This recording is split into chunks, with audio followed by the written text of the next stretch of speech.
Go. So, I like to think I'm a very uncomplicated person, simple person in life with simple tastes. Don't really like things when it's made sounded too bigger than what it is, too complicated and everything. And I think like I have like one, and I really don't like that at all. So I just want to talk about something which is on these lines. It's about two groups of people in the country. One is feeling very threatened and feeling and that they are in danger, their community is in danger, and the other is just thinking that that this part of the community is exploiting them a lot and treating them badly. No, I'm not talking about what you're thinking right now. I'm talking about house owners and tenants. Okay, okay. So house like all of you would have looked for houses. It would have been a lot easier before, like had standard questions which were asked, like standard questions like where are you from, what are you doing, how long are you living, and all of that. Along with the basic questions like basic requirements like what, no non-veg, no loud parties, no Himesh Reshmiya music, all of that, very simple requirements. But recently what happened was I went looking for a flat, and the kind of questions what were asked was like they asked me my LinkedIn profile. They asked me my, like my work history, marital status, passport verification, 5-year plan, and also at the one point they even asked my international travel history. At one point I had to check my phone and like ask like, am I talking to the house owner or is this an HR interview? Because I didn't understand at all. So one of my friends even had to raise VC funding, and he ended up getting accommodation. The VC funding was for the deposit, by the way, just to tell you that. So this friend who runs a startup, right? So he like what his startup basically deals with like authentic Indian snacks made in a sustainable manner, sourced from locally sourced Indian materials, packaged sustainably, and using AI, ML, and artificial intelligence and blockchain to get repeat customers. If you declutter the VC part from this, he runs a series of chart stocks. Okay, so that's exactly what he does. And one of the biggest things which I see, like where things are made to look bigger than what it is LinkedIn. There is nothing bigger than that. So this guy, he was, before he joined, decided to start up, he was working in a company, and one day had a really bad day at work. His manager yelled at him for wasting time and said that you're unproductive, you're getting distracted and everything, and yelled at him. And this guy loved charts, and that is where his love from this one. And he had street food. He went home and slept. And I was like, okay. Next day, I'm opening my LinkedIn and I see this long post from him saying that yesterday, I felt I had disappointed. I had a moment where I disappointed all my family's friends and everything, and at the same time questioned my very existence on working for people who do not have, will not help me achieve my dreams. So today I had a gut feeling and I went with it and decided that I know what to do next. And he said, stay tuned for updates. So if you again, this may seem like an inspirational message, but what really happened was that he got food poisoning and he went to the washroom. That was the gut feeling that he had. Gut feeling. Yeah, gut feeling. Yeah, that's what it and I see this a lot with people who study for competitive exams like GRE and GMAT. Especially the verbal section, it is designed to make you look like an absolute fool. So this guy was preparing for GRE and GMAT, and I remember that before GRE and everything, these people are what they do is when they start studying for this, they want to make a point that to tell everyone that they are studying for GRE by using fancy words. This guy, before he started studying for GRE, he was like, bro, I'm feeling very low. And after GRE, he was like, oh my god, I am devoid of any feeling. And then and before he was when he used to start emails to clients, will be like, hope you had a hope you're doing well during these challenging times. Now it just became, hope you're doing well during these neoteric times. That's that's essentially what happened. So complicated stuff. So this translated into his LinkedIn profile as well. He wrote stuff like, when he was working, his LinkedIn profile said digital maven and analytics strategist. And I know my friend for almost 17 years, he only knows one word in that bio, and it's AND. He doesn't know anything else. So I just don't understand this hyping it up as well.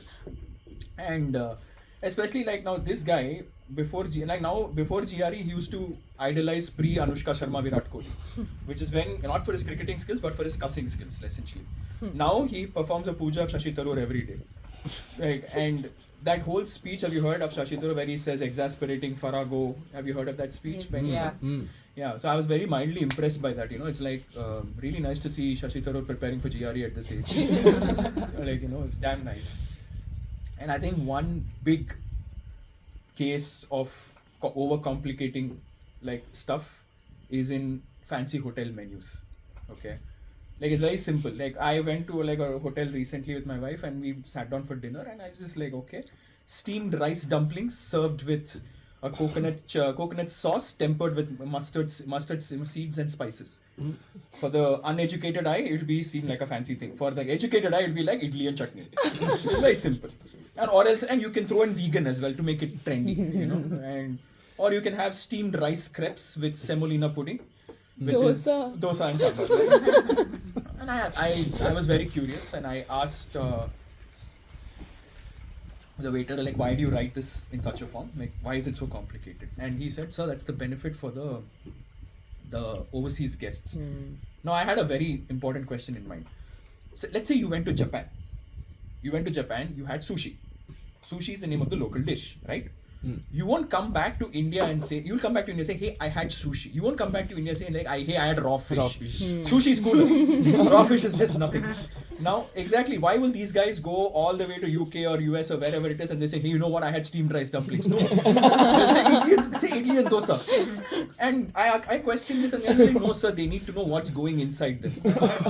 And I was like, whatever is going inside them will anyway come out. There's no point. And this, I think, is a problem of fancy hotels. I think if we end up adopting a different personality that we have to maintain a certain level. So for our anniversary, my wife and I went to Leela for one day. Yes, that's right. We decided to spend our anniversary from a 3 BHK flat to a 1 BHK room for one day, paying extremely high amount of money. Fancy. Yeah. So then, but then what's one thing you realize, like, we have never, like, have you ever had this feeling where you're treated so nicely that you really feel that you don't deserve that nice feeling? That's what it felt like. And we were on our way to the hotel and these guys give a call to my wife and they're like, ma'am, where are you right now? And I was like, according to maps, we are 20 minutes away. And they like went to ask us about our car color, car number, speed of travel, how much pieces of luggage, how many people are traveling. I don't know how they did this, but they essentially like, ma'am, I think based on where you are, I think you'll reach in exactly 7 minutes. Like, how are they tracking this? And it's just like the moment our car passed the gates of Leela and there was an army waiting for us. They were like, if I hadn't stopped the car, I think they would have just jumped in and pulled me out. And before we knew it, we were out and there was people who were treating us like their very purpose of their existence was to serve us. Which was like, have you imagined, like, in this day and age, someone who's really happy to see you? It's unheard of. It was very unnerving for us. And so yeah, they took us inside and we got none of this check-in crap happened. So we were taken to our rooms directly. So what happened was, this is something which is very unique which happened. So the room is divided, like, this is your lobby and this is the stretch of the room where the bed and everything was, and we just went and sat and our luggage was there. The porter was carrying the luggage. And he stood there at the edge right there. I was like, why isn't he coming inside? So he asked us like, ma'am, I need your permission to enter the room. I was like, bro, you're already in. We're like, no. Then he asked him and I was like, please come in. He came in, kept the bags, and even asked him for a pot of coffee. So he went back, obviously, and he came back. And again, he stood outside. He asked permission, ma'am, can I come inside? I'm like, please, bro. And on his way out, what happened was, there was my shoe, and my shoe was lying down on that bag was lying on the floor. I was like, can I touch this? And I was like, please. And then he decided that, like, when he did this, right, like, the level of niceness was so much that I could see my bag was shrinking in embarrassment. It was not even a fancy bag. It was just like a Swiggy bag with my shoes in it. It shrunk in embarrassment. And he just did this. And then, but this is where I think, like, one part of the hotel, this fancy hotel, where everyone's equal. It's the great equalizer of the hotel. Everyone is equal. Like your EMI payers, rich people, Salman Khan fans, all of them, and normal people, like, foreigners, Indians, everyone is equal. It's called the buffet area. Okay, this is one area where everyone has a collective aim of not appearing cheap. Okay, so like, and I know why people choose buffets. It's very simple. You're not confused about what dish everything is there. You just have to eat it.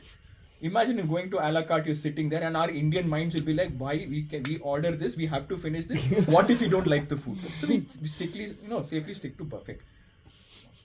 Now Indians have this habit where in weddings, where the way we behave there versus the way we behave at buffets at fancy hotels are totally different.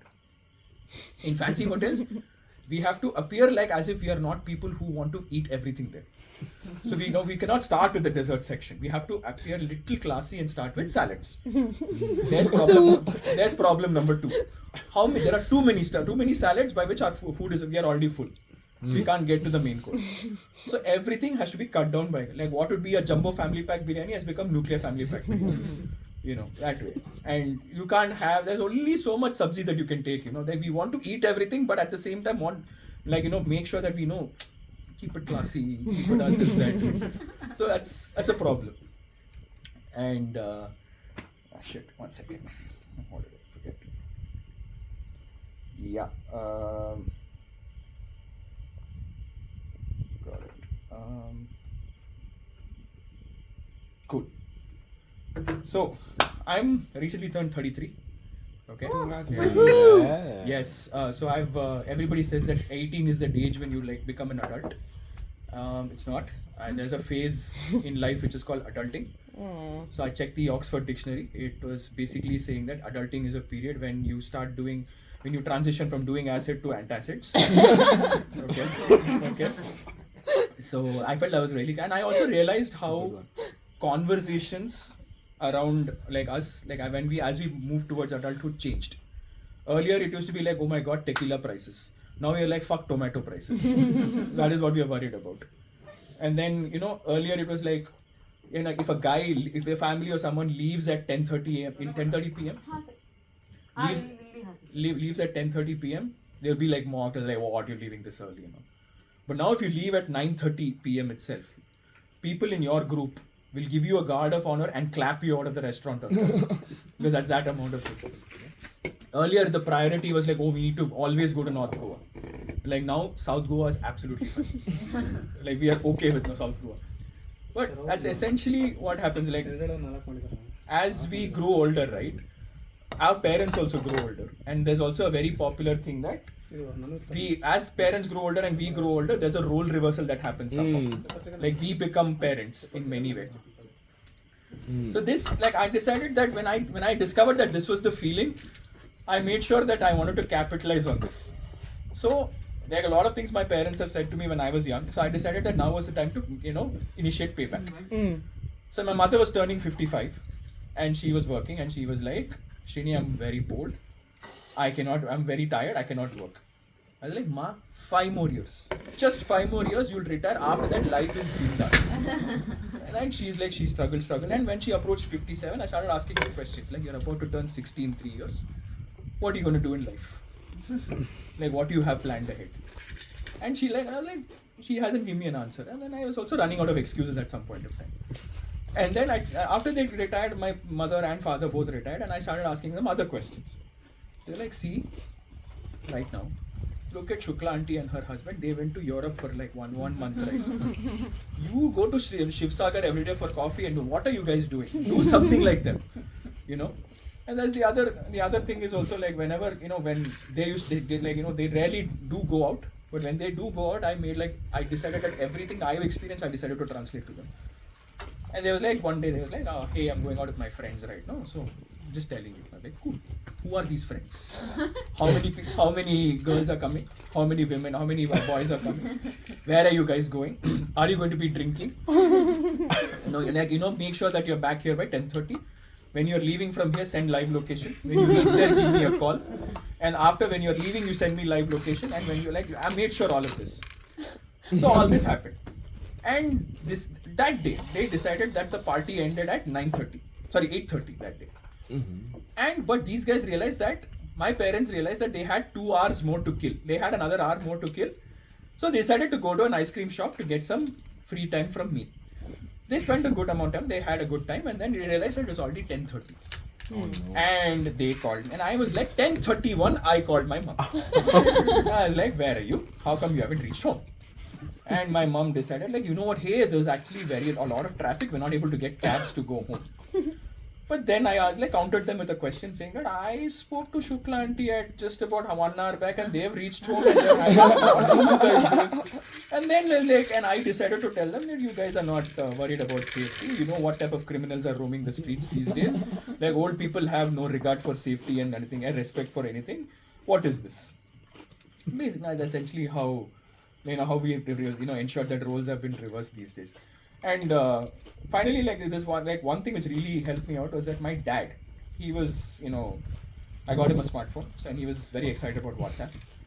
And he was like sleeping one day, and then one night he was sleeping, and I was also like on my phone and everything, and I sent a forward on the phone at 1 a.m. Okay, well, 1 a.m. I sent the forward, and immediately there was a light in my parents' room which blinked right away. And I saw that my dad had read the message. And I sent him like a message saying, "What are you doing at this time? Who are you messaging? Why aren't you sleeping?" So, yeah. So, speaking of old people, the Queen recently died. Oh no. Yeah, so she was 96 years old. 96 years old, okay? I mean, the rest of the world was like really mourning and sending tributes and all. India being India, with our obsession with centuries, we are like, fuck, she missed out by 4 years. Like, she's missed out by 4 years. That's really sad. But everybody, like, look at the timeline of this queen. She has seen like literally every war. She's seen both the world wars. She's seen the Gulf War. She's seen the Vietnam War. The 3 India-Pakistan wars. She's seen the movie war, and essentially she survived them all. And these have all left long-term trauma on people. And Okay. COVID. And COVID, yeah, exactly. She's seen all of that and she survived it. But I'll tell you, like, I think where the decline started happening is when she saw Dhoom 2. Okay? Now, this is a true thing. Dhoom 2 was released in 2005. Okay, the Queen in that same year was out of the public eye for almost 6-7 months Oh shit. because of a back injury. Okay, you can read this up, it is a true event. Now, everybody says it is because of old age. I know the truth. In Dhoom 2, if you see the movie, Hrithik Roshan impersonates the Queen. Yes. Oh my god, And, yeah, he does. and the Queen saw this and decided, oh my god, and she fainted. And broke her back. She was out of the public eye for that long. But then she bounced back as usual, like generally. But in 2021 is when I think things took a very drastic turn. There was a apocalyptic event which happened there. Okay, in London specifically. Vimal Zuban Kesari ad was shot there. Is it? Yeah. So in this ad, you see Ajay Devgan and Shah Rukh I Khan think roaming around London, and all of them just like just basically chasing particles. And at the end, they just point their eyes and say "Bolo Zuban Kesari." The Queen didn't understand shit. She thought, "Oh my God, these Indians are back here to take revenge," and they're saying, "I'm watching you." And that's when the Queen died. They decided, like, once a century of events couldn't do what one Vimal ad did. Literally. So, speaking of Shah Rukh Khan, I saw Pathaan recently. No. Yeah. I feel bad. Yeah. I lost 50% of my IQ points after that. Yes. Yeah. But I think it was an entertaining movie. But the one thing which I don't understand about Indian movies is like, it's not realistic in many ways. Like, I understand, like, if you have a chase sequence in Chennai, how is the protagonist not having 1 ounce of sweat on him? like if a plan involves Goa, how is it that it's decided so quickly without 5 people bailing on that plan? Like, it's just unrealistic. I don't understand. And look at this guy. Shah Rukh Khan is talking to his manager or his boss or something. He's in the mountains. He's having a clear signal to the thing without one breakage and nothing. Geo. I step out this damn building. I don't have signal. He's talking in the mountains. And fine, I'll give it this to you, creative liberty. But during movies that are made during the pandemic, how are all calls going through seamlessly without hearing that government message about vaccine and everything? How? I do not believe. Yes. Good. And I see like people hacking into like highly secure facilities with 5, like they type ping and they hack the panel. Like, it's a true story. You can check Kahani, the movie. It's there. Like they hack it. But let's see.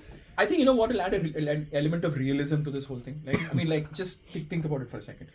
There are 5 minutes remaining for a bomb to explode. Yeah. Okay, and 5 minutes remaining for a bomb to explode. Everybody's working in a computer center and trying to do something to disable the bomb and everything. Time is ticking. Everybody's tensed. Okay, and we are all wondering what to do. Imagine, in the corner you see like your Windows will be restarting in 2 minutes. You disable the bomb, after that I will believe you. But again, I find it impossible that like everything else it does not have one system update going on all the time. Like that needs to happen. I will believe you completely. Speaking of big, bizarre, high budget events which make no sense, the IPL started already. Oh no. Okay, and I am very, very baffled by the amount of sponsorships that are there right now for absurd reasons. There is a Seat strategic timeout. There is a Horlicks bowler run-up, and and Kit Kat innings break and all of that. I know like there is like matches in Delhi took it to the next level. Like, and the commentator was I literally am telling you this. Like, commentator was like, oh my God, there is the match has reached a very tight stage right now. There's last ball and 2 runs are needed to win the match. Everybody's holding their breath. The breath that they're holding is from Eureka Pope's air purifier. And like in Bangalore, that when they referred a decision to the third umpire, there's a countdown which happens. Bangalore people thought that was the traffic timer, and everybody took the car and left. And Byju's decided to capitalize on this in an even bigger way. So there was a rain-affected match. Okay, in a rain-affected match, then the match was disrupted. So suddenly, and they knew that there was a certain amount of children who are signed up to their courses watching the match and everything, and they put up a contest saying, for those who calculate the revised score using DRS, during Duckworth-Lewis method, you will get a free course on match predictions. Okay, match predictions, you will get a free course. Who wins it? Guest speaker Mohammad Azharuddin. If you know, you know. Okay. And so like usually what happens was, so Naukri.com decided to sponsor the post-match interview. See what I did there? Yeah, so like decided that, and then the guy who won the like man of the match or something, and there's like a very senior person who presented, like senior old person who presented the check to the man of the match guy. And the guy is like had his interview, and what he did was he handed the check back to him and said that, sir, here's the deposit for my house.